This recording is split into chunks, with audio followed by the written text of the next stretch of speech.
YouTube, it is Punk here, and today I want to talk about an independent comic that I was pleasantly surprised by. It is from Keenspot slash Execution Posse Holdings, and it is called Pimp Killer. Now, I was hesitant because Keenspot and Execution Posse Holdings do have a rough history with me. I dipped into the Night of the Cadillacs universe, and it consistently was wildly erratic. One book would have great art, but terrible lettering, with no type of oversight, misspellings, speech bubbles over the wrong people. Another book would have good writing, terrible art. I mean, it was just all over the place. Great concepts, but execution, ironically, was poor. But I saw the title of this book. I like the cover. I like the art style. So, you know what? I'm going to give Keenspot Execution Posse Holdings another opportunity. So I am. This is issue number 1 of Pimp Killer. Of course, the name, I dig it because they're terrible people. But yeah, it's about a private investigator who we meet, in a prison cell, which instantly lets you know what type of character she is. She is somebody that operates in the gray area, let out by a cop who is a friend and associate who also walks in that gray area. So you're not getting a cookie cutter good guy or bad guy. And again, with these reviews, if you're looking for a point by point, blow by blow, that's not what I do on this channel. I want to give you my impressions of the book, my thoughts on it, and hopefully you can discover the story and enjoy it for yourself. It sounds like something you'd be into. But yeah, we find out that she is very much on the side of the downtrodden and the disenfranchised. With the altercation here in the store with the woman who has an abusive boyfriend, who she steps in to take care of in the way that she interacts with the homeless community, but she makes no bones about what she does. One of her underworld contacts gets a hold of her and asks for help on something, and she's like, this isn't the type of work I do. I'm not, This character, Naomi, who she meets in a gentleman's club, she asks for help because one of her dancers is being hassled by a boyfriend. And, our protagonist says, I only hunt pimps, Naomi. So, it's very clear, she is about hunting and, getting rid of those bad guys. And at the end, we have a twist that makes this case very personal for her.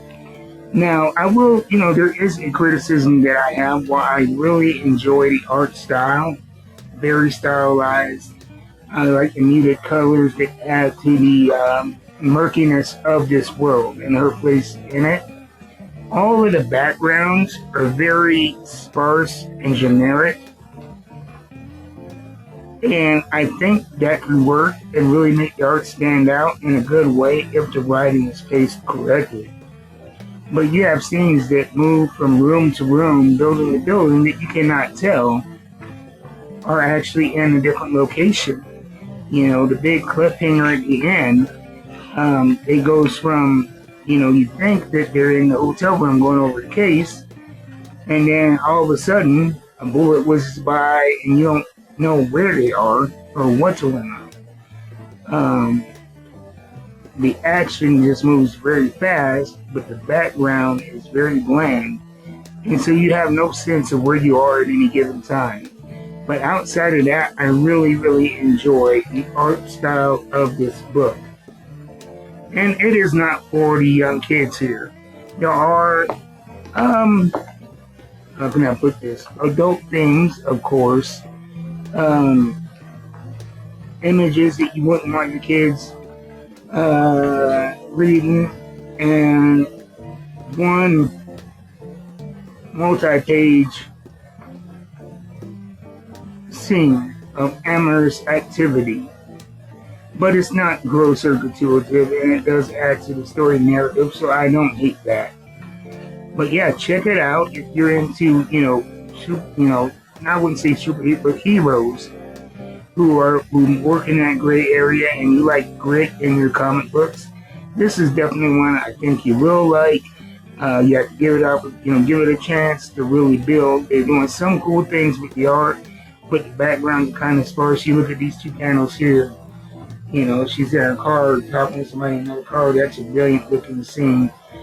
And so not all the backgrounds take away from the story, but here's hoping that as they continue to build this story and build this world, that we will, get to see more development and a little bit more context in the art.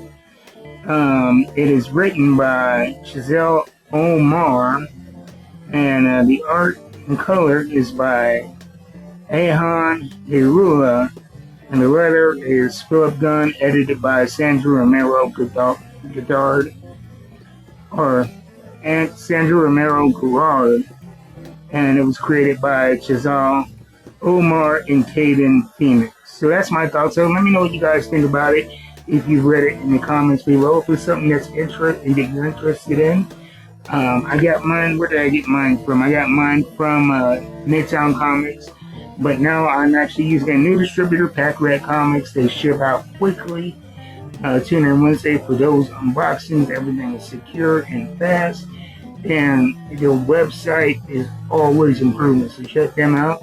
I'll see you next time. If you'd like to contribute to the growth of this channel, this is a one-man operation, so you can do that by contributing to my Buy Me a Coffee with the QR code on the screen. But most importantly, watching, liking, subscribing, maybe even sharing is more than enough. With that being said, I'll see you next time. Until then, keep reading them books. I will. I'm out.